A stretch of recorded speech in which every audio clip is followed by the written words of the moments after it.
The project that myself and Professor Annalisa Ciampi, who is a professor here at the law faculty, but is also the United Nations Special Rapporteur for the Freedom of Association, we decided together to look at the drafting history of the Fourth Geneva Convention for Civilians, which is the bedrock of all international humanitarian law, and it is the only treaty, international treaty, ever ratified and signed by all 196 UN member states.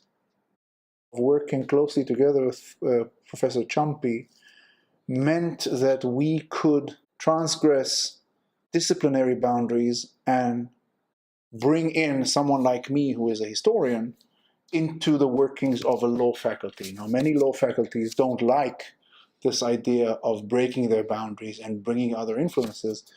Professor Ciampi insisted that we would actually do that, and that was something which was taken very well by the European Commission, who decided to award us the project, also looking at the fact that this important bedrock treaty, we don't actually know who wrote it. And the reason we don't know who wrote it is because the historians have never looked at it, and the lawyers were never interested in knowing who wrote it. But for Professor Ciampi and myself, it was very interesting to see who actually wrote this treaty. How did it come about?